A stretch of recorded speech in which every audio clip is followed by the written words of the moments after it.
আজকে বলতে গেলে দুধের শিশু 5 বছর 7 বছর যাদের বয়স, মেয়ে শিশুদেরকে দর্শন করা হচ্ছে, তারপরে খুন করা হচ্ছে। এই গত পরশুদিনও ঘরে ঢুকে লক্ষ্মীপুরে মা মেয়ে সহ 4 জনকে খুন করা হয়েছে। গত 21 তারিখ গাইবান্ধার শাহঘাটায় স্কুলের কমিটি দখল করার লালসা পূরণ করার জন্য ইসলামী ছাত্র শিবিরের একজন তরুণ দায়িত্বশীলকে খুন করা হয়েছে ঘটনাস্থলে।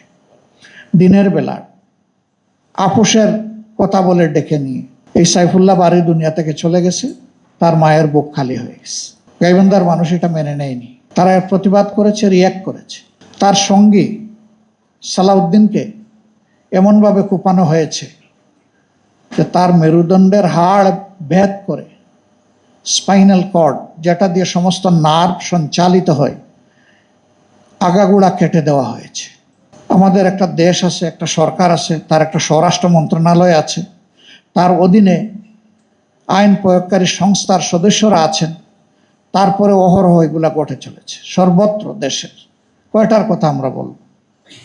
আমাদের দুর্ভাগ্য যে আমাদের একজন স্বরাষ্ট্রমন্ত্রীও আছে, তিনি সকল মন্ত্রণালয়ের দায়িত্ব সংসদের ভিতরে পালন করেন যখনই সুযোগ পান, কিন্তু তার আপন মন্ত্রণালয় এইটার দিকে নজর দেওয়ার কোনো সুযোগ নেই তার। একটা দেশে যদি মানুষের জীবনের নিরাপত্তাই না থাকে, এটা কিসের সমাজ? এটা তো সমাজের প্রথম শর্ত যে এখানে মানুষের জীবনের নিরাপত্তা থাকবে। আমরা সরকারকে আহ্বান জানাই, আপনারা আপনাদের দায়িত্ব যথাযথভাবে পালন করুন, মানুষকে আর মৃত্যুর দিকে ঠেলে দিবেন না। লোডশেডিং কিংবা ঘরের বাইরের তীব্র গরমে ওয়ালটন রিচার্জেবল ফ্যান থাকলে থাকবে শুধু বাতাস আর বাতাস। 15.5 বছর এত জীবন, এত রক্তের পরে একটা সরকার গঠিত হয়েছে। এই সরকারের কাছে মানুষ ভিন্ন কিছু আশা করে। আমরা এই জাতিকে কথা দিচ্ছি, জাতির স্বার্থে সংসদের ভিতরে আমাদের ভূমিকা পরিচালিত হবে ইনশাআল্লাহ।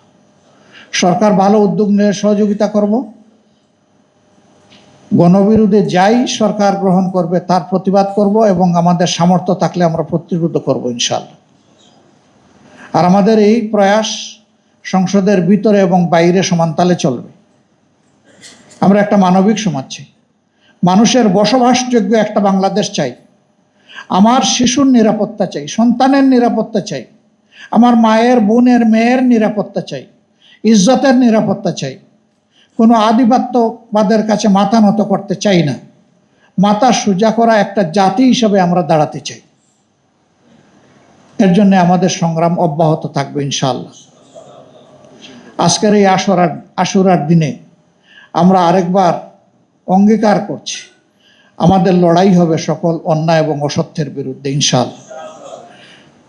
ফ্যাসিবাদ নতুন পুরাতন কিছুই বুঝি না, যেখানেই ফ্যাসিবাদ সেখানেই প্রতিরোধ, সেখানেই প্রতিবাদ ইনশাআল্লাহ। ফ্যাসিবাদের বিরুদ্ধে আমাদের এই লড়াই অব্যাহত থাকবে। প্রিয় দেশবাসী, অনেক ত্যাগ এবং কুরবানি স্বীকার করেছেন, হয়তোবা আরও ত্যাগ এবং কুরবানির জন্য আমাদেরকে প্রস্তুত হতে হবে। কেউ যদি আমাদের ন্যায্য অধিকার না দেয়, আমরা চুপ করে বসে থাকব না। সেই অধিকার আদায়ের জন্য আমাদের লড়াই চলবে ইনশাআল্লাহ।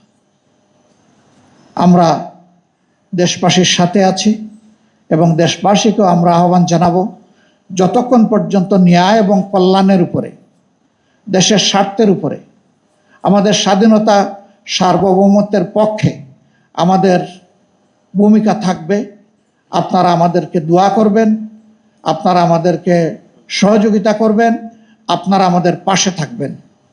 কিন্তু যদি দেখেন যে আমাদের কোনো কার্যকলাপ দেশ এবং জাতির বিপক্ষে হচ্ছে, আমাদের সমালোচনা করবেন, আমাদের ভুল ধরে দিবেন, প্রয়োজনে আপনারা প্রতিবাদও করবেন, আমরা স্বাগত জানাব। প্রিয় বাংলাদেশকে আল্লাহ তাআলা সকল ধরনের ফ্যাসিবাদের হাত থেকে মুক্ত করে দিন। প্রিয় বাংলাদেশকে একটা বসবাসযোগ্য সম্মানের জাতি হিসাবে মাথা উঁচু করে আল্লাহ তাআলা আমাদেরকে দাঁড়ানোর তৌফিক দান করুন।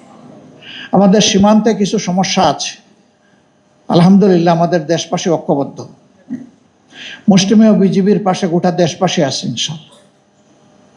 আমরা মহান আল্লাহর সাহায্যে সকল ধরনের হেজিমনিকে আমরা ইনশাআল্লাহ রুখে দিতে পারবো। শুধু প্রয়োজন জাতীয় ঐক্যের। এই জন্যে জাতীয় স্বার্থের জায়গাগুলোতে সরকারি দল বিরোধী দল বুঝি না, এই জায়গায় আমাদেরকে ঐক্যবদ্ধ থাকতে হবে ইনশাআল্লাহ।